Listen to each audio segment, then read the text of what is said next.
탐정의 눈으로 사건을 들여다봅니다. 탐정 손수호.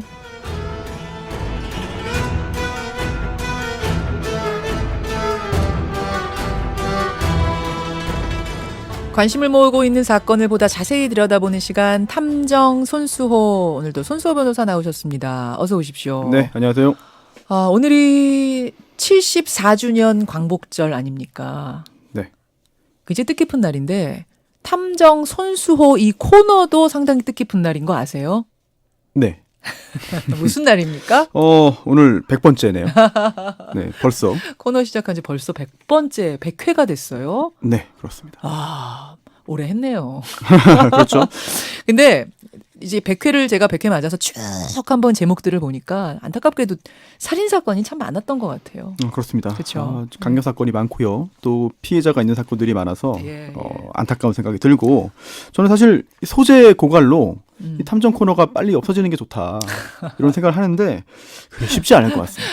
그러게 말입니다. 네. 오늘 가지고 오신 사건, 100회를 맞이해서 가지고 오신 사건은 살인사건은 아닌데 네. 우리가 꼭 좀 챙겨봐야 할 굉장히 이 시점에 맞는 사건을 가져오셨더라고요. 살인 사건은 아니지만 사망 사건일 수는 맞습니다. 있습니다. 네, 모처럼 외국 이야기인데요. 예. 굉장히 심각합니다. 국제 민폐일 수도 있어요. 원자력 방사능 관련 사고입니다. 방사능 관련 사고. 네. 가장 최근에 우리가 알고 있는 건 러시아죠. 그렇습니다. 어제 새벽부터 러시아의 그 핵폭발 의혹이 일고 있는데요. 네. 당국의 공식 발표에 따르면 이제 8월 8일 러시아에서요. 신형 무기 실험하던 중에 폭발 사고가 발생했어요. 신형 무기 실험을 하다가 네, 러시아 원자력 공사가 이렇게 밝혔습니다. 동위원소 동력원을 장착한 미사일 엔진 시험 과정이었다라고 한 건데요. 이걸 좀 풀어보면 쉽게 말하면 핵 추진 연료를 사용하는 미사일, 핵 추진 연료. 연료를 사용하는 그런 미사일을 시험하다가 폭발했다는 말이죠. 이 말은 그럼 미사일인데 추진 연료가 네, 뭐 핵을 이용한 거다. 그렇습니다. 훨씬 강한 에너지를 내니까. 그렇습니다. 그 말이네요. 그러면은 사고 장소 주변에 방사능 수치가 확 올라갔겠어요? 네, 이 폭발 사고는 바다 위에 있던 선박에서 발생했어요. 네. 그런데 현장에 있던 사람이 날아가서 바다에 떨어질 정도로 폭발이 강력했습니다. 그리고 러시아 기상환경감시청은요. 이 지역 방사능이 평소에 16배까지 올라갔다라고 예. 발표를 했고 인근 마을에 대피령도 내려졌어요. 하지만 러시아 당국이 이 대피령을 번복합니다. 예. 특수장비로 다시 측정해 보니까 모든 게 정상이었다면서 대피령을 취소했습니다. 대피령까지 내렸는데 네. 아니에요. 정상이었어요. 잘못 잰 거예요 하면서 대피령을 취소했다고요? 이걸 정말 믿어도 되는지 모르겠는데 알겠습니다. 근데 우리가 이번 러시아 핵폭발 의혹을 지금 뭐 당장 밝히기는 쉽지 않을 거고. 네, 궁금하지만 이게 군사부장이기 때문에 지금 당장 밝히고 확인하는 건 사실상 불가능하죠. 예. 네. 그런데 우리 국민들이 더 큰 관심 갖는 방사능 사고가 있죠. 바로 일본 동북부 후쿠시마 원전 폭발 사고입니다. 예. 2011년 동일본 대지진 당시에 쓰나미가 원전을 덮쳤어요. 그래서 사고가 발생했고 여전히 가동 중단 상태. 그리고 이미 영구 폐쇄 결정 내려졌죠. 그런데 도쿄 올림픽과 관련이 있어서 요즘 크게 논란이 되고 있지 않습니까?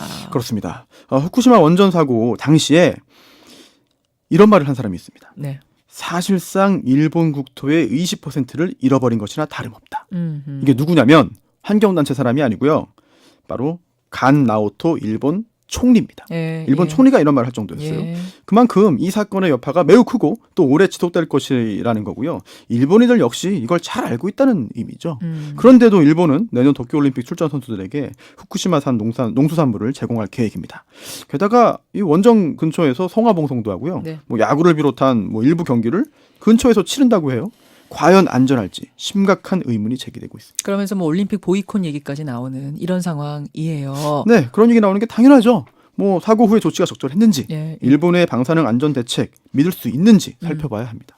자, 그러면은 오늘 방사능 이야기 그중에서도 일본과 관련된 이야기를 좀 네. 짚어보겠습니다. 네. 2011년 사고 당시로 돌아가 보죠. 3월 11일 큰 지진이 발생했습니다. 이어서 쓰나미가 닥쳤는데요. 예.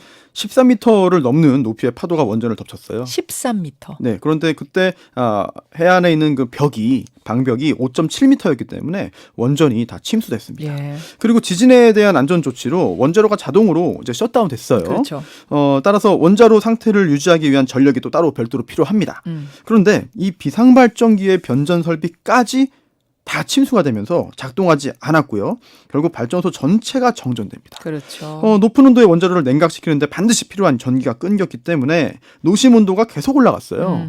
너무 다급한 상황이었다 보니까 바닷물이라도 끌어와서 원자로를 식히자 이런 얘기가 나왔습니다. 예, 예. 하지만 소금기가 있는 그런 바닷물을 끌어다 쓰는 순간 원전을 못 쓰게 되거든요. 그러면 큰 손해가 발생합니다. 고장이 나요? 네, 뭐 못 쓰는 거죠 사실은. 예, 예. 그래서 도쿄전력이 주저주저 하다가 결국 이제 노심이 용용됐습니다. 즉 녹아버렸습니다. 그 과정에서 발생한 수소가스로 인해서 원전 건물들이 연이어 폭발한 거죠.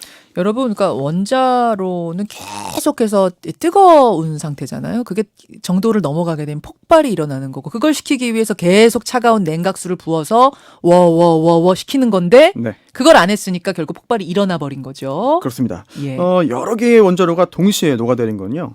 총 3개였는데 후쿠시마 사고가 인류 역사상 최초이고 현재까지 유일합니다.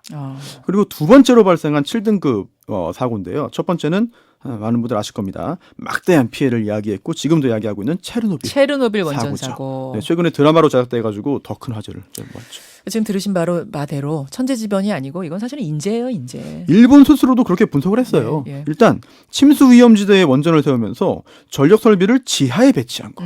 이거부터 문제고요. 예. 또 쓰나미가 뭐 방호벽을 넘어왔기 때문에 침수된 거는 뭐 어쩔 수 없다 하더라도 예. 해수 투입, 즉 바닷물 투입을 망설이다가 폭발을 막지 못한 건 바로 일본인들의 돈 욕심 때문인 거죠. 그렇죠. 결국 명백한 판단 착오입니다.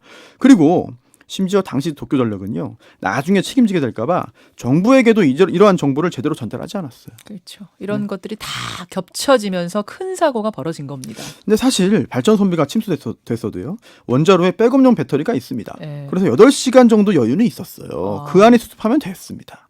그렇기 때문에 이동식 발전기, 여분의 배터리 이런 걸 현장으로 보냈습니다. 근데 왜 안 됐어요? 근데 이게 지진으로 도로 상황이 좋지 못해서 이게 이동하고 가져오는 데만 6시간이 걸렸습니다. 그런데 그래도 시간이 있었거든요. 하지만 이렇게 어렵게 가져온 설비들을 연결도 못했어요. 왜요? 맞는 케이블이 없었기 때문입니다. 하하. 나중에 알아보니까 그 밖에도 어처구니 없는 문제들이 굉장히 많았어요. 그러니까 엎치고 덮치고 겹치고 이러면서 벌어진 거네요. 총체적 난국이었네요. 그 당시 후쿠시마는. 그렇습니다. 하지만 일본은 이런 걸 다 덮어버렸는데요. 2012년 12월에 공공보안법을 만듭니다. 예. 그래서 일본인이 방사능을 측정해서 공표하는 것을 금지시켜버립니다. 그리고 2013년에는요. 특정비밀보호법을 만드는데요. 예, 예. 후쿠시마 원전 사고에 관해서 더 이상의 정보 공개를 원천적으로 차단해버린 거죠. 아니, 이런 큰 사고가 났으면 왜 사고가 일어났는지 원인 규명하고 문제점 밝혀가지고 다시는 일어나지 않게 재발 방지하는 게 맞는 건데 당연하죠. 법을 만들어서 덮어버렸어요. 그렇습니다. 야, 진짜 이거 안전의식이 정말 너무 심하다. 아니하다는 생각이 드는데 네. 그런데 이렇게 덮어버린 후에 거기서 나오는 농수산물을 올림픽 선수들에게 제공하겠다. 이렇게 얘기하고 있는 겁니까? 지금 이 시점에서 안전한지도 굉장히 중요하잖아요. 물론이죠. 예. 우선 사고 후 처리부터 한번 살펴보겠는데요. 그러죠. 일본 정부는 처음에는요. 주민 대피 지역을 원전 반경 2km로 설정했어요. 그러다가 3km, 10km, 20km로 계속 확대했는데 그러면서 한동안은요. 20km 벗어난 지역은 괜찮다. 이렇게 주장을 했습니다. 하지만 그린피스를 비롯한 민간단체가 바람 방향에 따라서 방사능 오염물질이 원전 북서쪽으로도 확산되고 있다.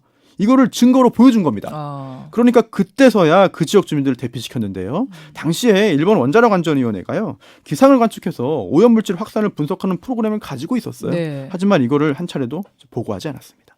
아니, 방사능 오염 물질이 주민들 살고 있는 곳으로 퍼져나가는데도 보고를 안 해요?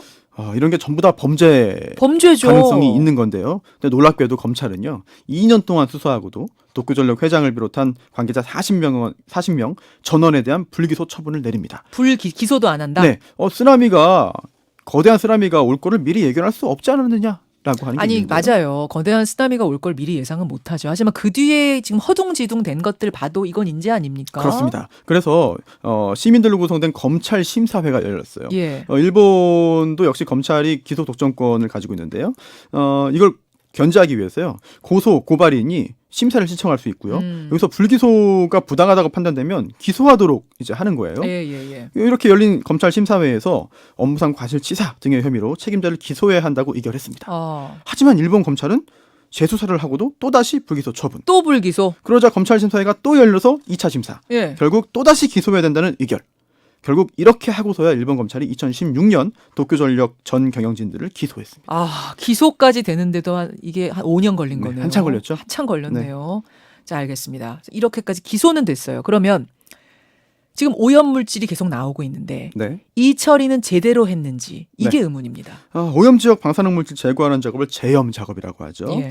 일본은 제염 작업이 순조롭게 진행됐다고 발표를 했습니다. 하지만 엉터리 작업 사례, 뭐 작업 다 했다고 했지만 방사선량이 다시 상승하는 사례 많이 발생하고 있어요.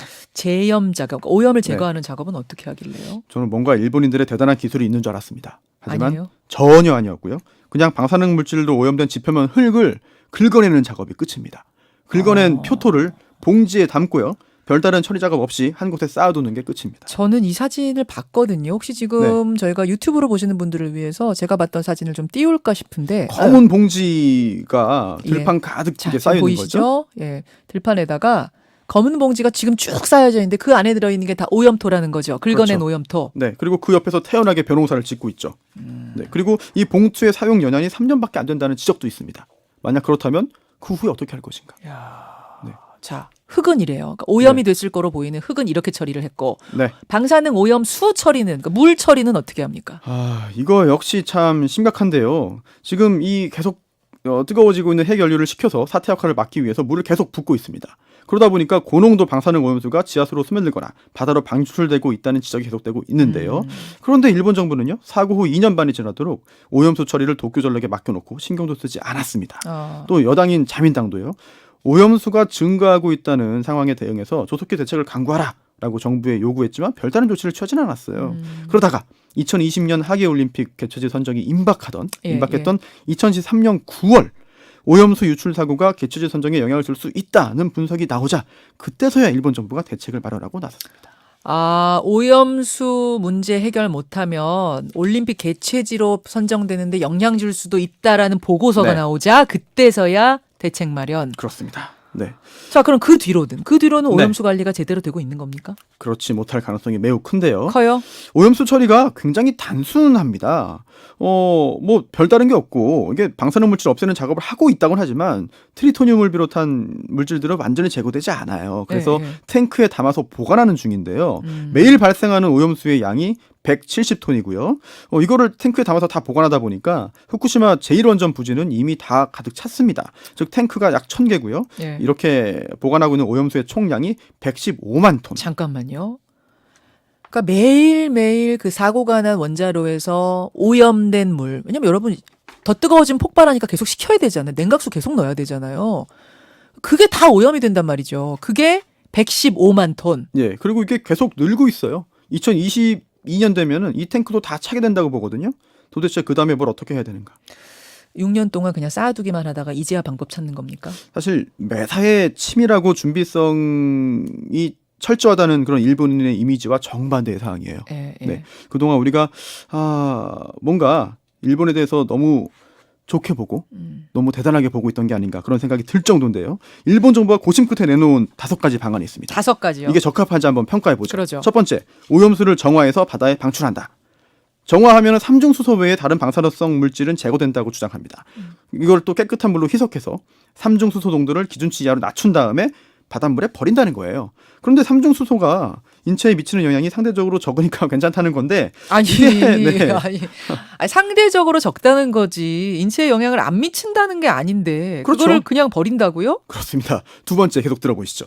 두 번째는 더 놀랐습니다. 기준치 이하로 수치를 낮춘 오염수를 기화시켜서 예. 좀 증발시켜서 예. 기체로 만들어서 대기에 방출한다. 대기 중으로 쏜다. 네. 세 번째는요. 세 번째, 오염수를 전기분해해서 수소로 만들어서 대기로 날려보낸다. 두 개 다 공기 중으로 그냥 보낸다는 건데 그렇습니다. 이러면 이 공기가 다 타고서 우리나라까지 네. 올 수 있는 거야? 다른 나라까지 가는 거 아니에요?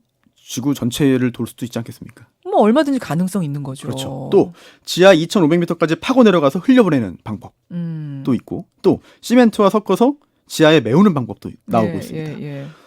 탱크를 더 만들어서 계속 보관하자는 의견도 있지만 이거는 지역 주민들의 어떤 그 이해나 동의가 필요하기 때문에 어렵다는 결론이죠. 그리고 이거 언제까지 계속 이럴 건가?